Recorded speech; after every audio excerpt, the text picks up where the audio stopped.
Right guys, welcome back. Episode 6 now. We're still cracking on with the floors. It's a pretty long-winded job, just because the amount of different panels that were welded in there. Just a nightmare to cut through it and then really getting it right on the underneath. Because you've obviously got a support bracket which is in this bottom corner, and then you've got your rails that run across the length. So you need to make sure you get it right, otherwise the floor is just going to be bouncy. But I'm pretty happy with how solid it is at the moment. Whilst Al's finishing cutting out that floor on your side and getting that welded in, what I'm going to be doing is, firstly, I'm going to fill the diff up. So what you didn't see last time, we repaired it because there was a few pinholes in it, but we cleaned it up enough and it was solid enough on the inside that we could just put a couple of tacks in there, and that's now good to go. So I'm going to get the diff filled up. It's been cleaned, it's in a nice condition. We can see everything's moving as it should, no chipped teeth, anything like that. Get the diff filled up. Then I'm going to work on the back of the car and making sure everything's wire wheeled, and then go ahead and spray lano guard on just to make sure everything's nice and, well, not rusting away. I've also got lead. Say, hold up, wait a minute, something ain't right. Lead paint? That doesn't sound good. Zinc. I've got zinc paint. I don't want lead paint. I've got zinc paint, so that should help in some of the cavities. I've been using this, which is an Amazon Essential. It's like the cheapest of the cheap, but everyone that's used it said it's pretty good, and quite a lot of people have used it on the Classic, so we're going to try that. I'm not going to go crazy with the sound deadening because obviously this isn't a show car, it's not luxury, it's going to get driven hard every day, so it's probably going to be rebuilt a lot of times over its lifetime because I intend to keep it, but for now I'm going to get the car jacked up and start working on stripping the underside. So let's get to it. Now under the car, this is our fancy diff cover. We're just using Dyno Light gear oil, bog standard, nothing special, does what it says on the tin. I see a lot of these American YouTubers, and for some reason their bottles come with this squeezy downward easy funnel thing. Why do we not have those in England? I'm having to make shift with a bottle. Also, I lied to you, I'm sorry guys, I'm not using Lanagard, I'm using Tetrasol, whatever it's called, and just a wire brush. As you can see, it's a nightmare filming under here, so I've not filmed me wire wheeling, because it's just going to be boring for you anyway. So this is how we're looking now. Looks pretty nice, I'd say.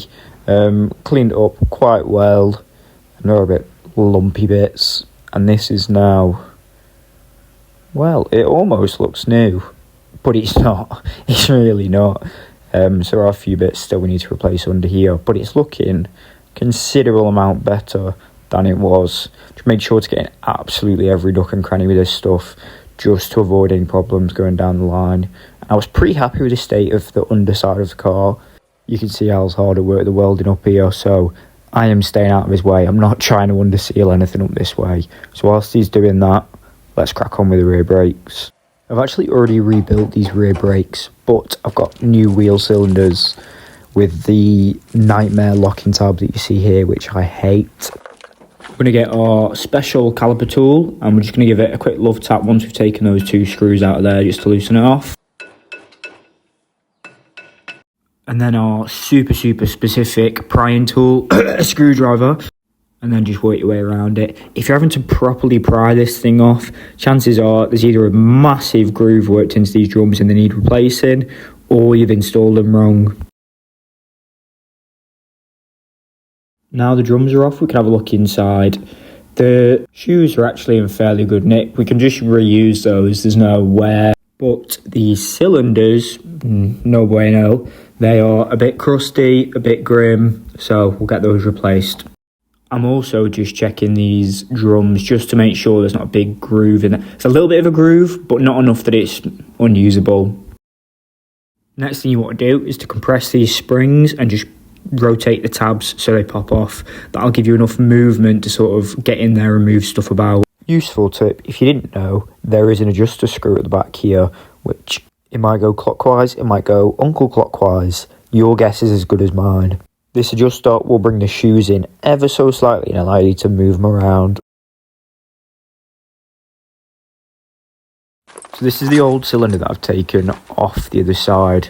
Here you can get a proper look at what's going on there. So you've got a bleed nipple, and then you've also got where the brake line goes into. Because you have a little notch here which helps locate it and keep it in place, you're going to have to remove the bleed nipple. And you would think, from the amount of Vice Grip Garage I've watched, that I would realise 50-year-old brake lines, they're always going to snap every single time. And this is what happened here, this is the most annoying bit. This little bracket which sits on here is a nightmare to get on and off. Getting it off is easier than getting it on. To get it off, what you want to do is get your screwdriver and you're just going to sort of lever it upwards, and that'll just pop the sides off and you can take it off. I'm taking 1 or 2 of the springs off just to take a bit of tension off. Try and keep some together just because it's a nightmare trying to figure out where they go. And that's out. I've chopped out most of the bits of me swearing and hitting stuff with hammers, but you'll get some of that when you do it. And then it's just a case of doing that all backwards, putting everything back where you found it, and don't lose any springs. Whack the drum back on, hopefully it goes on with ease, and you're good to go. And this is the most important bit because no one ever sees drums. You want to make sure you rebuild it properly with a make sure this is heat proof because they will get hot. And then I got a little bit excited and thought, whilst we're here, we may as well test fit the new wheel.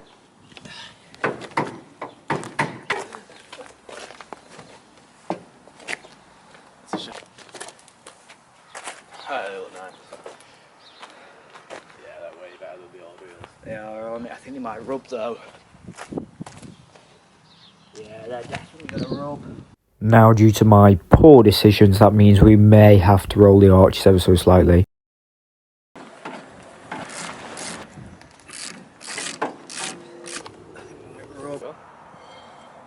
Let me know your thoughts on these. I personally like them more than the Ross styles. And I almost forgot to show you the final product. This is how the engine looked after all that cleaning last week. I'm pretty happy with that. It's very red, very, very red. But the car's pretty much red, so it'll be fine. And now for some more cleaning. First thing to go is transmission mount with the most perish bushings I think I've ever seen. I'm not being dramatic when I tell you, these were quite literally like licorice, like they were just gooey. But we've got some new hardware to replace it. This is one of them places on a car that just holds all the dirt over years. So some of this dirt coming off is probably older than me. And once again, we are just going to leave this to soak in petrol because it works wonders. And who doesn't want a highly flammable car?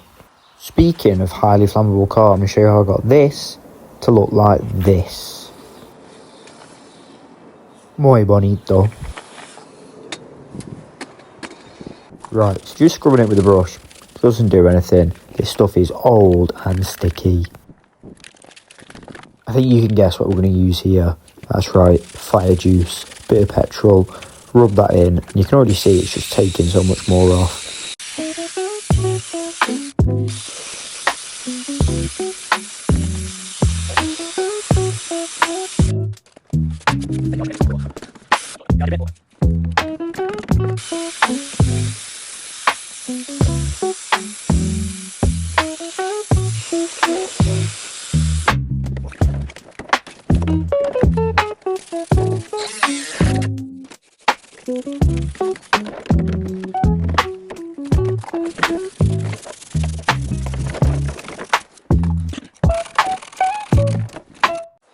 Time to see what the inside of the engine looks like. We did shear off one of the studs. Ah well.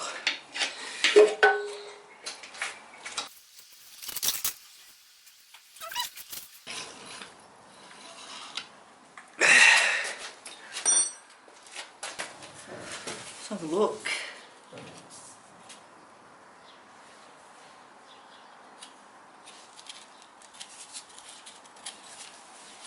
Sure if you can see in here, but have quite a bit of build up. These galleys are super blocked up, but all in all not awful. These cylinders super gritty, some brake cleaner on, turn the engine and see what we get.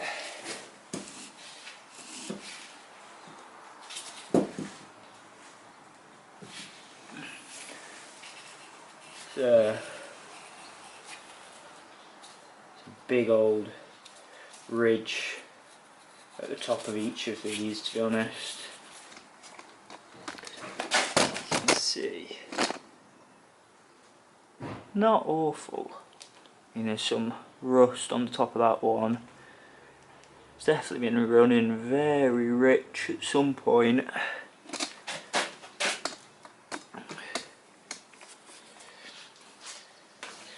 Also, I have absolutely no idea what I'm looking at, so should really get these out, but I'm not going to yet. These channels for this, there's no way they're that bummed up.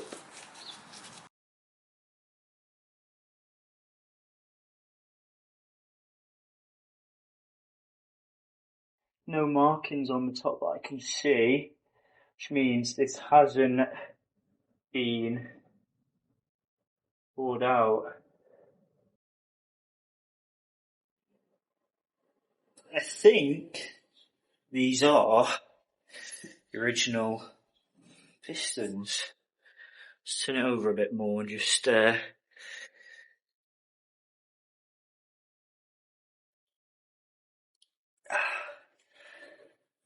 get stuck about there. So there's big old ridge, big ridge.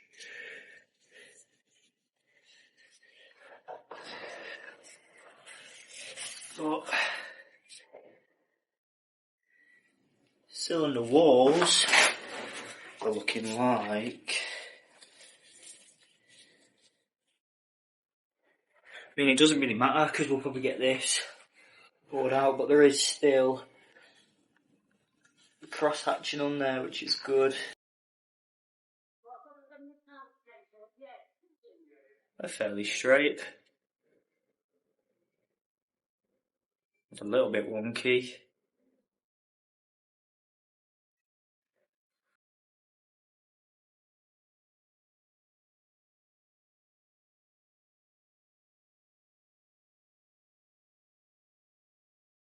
I haven't got the right tool to get the valves out, so I'm not going to get them out, but kind of a better gander. Sort of.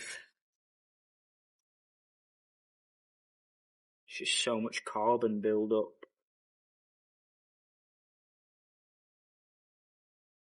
And rust.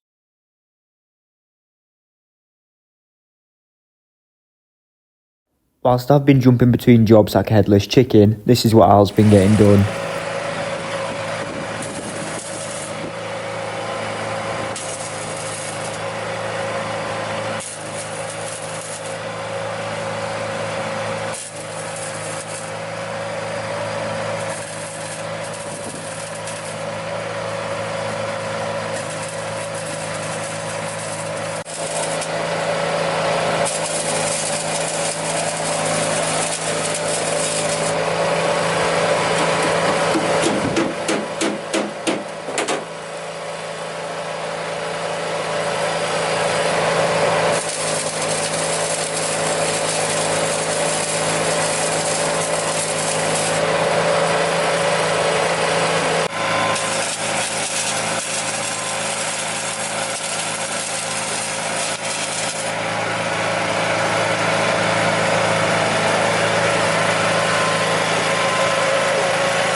Here's something to be aware of.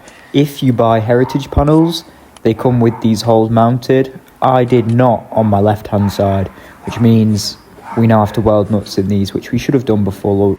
See, these sides already have them in, so they're good to go.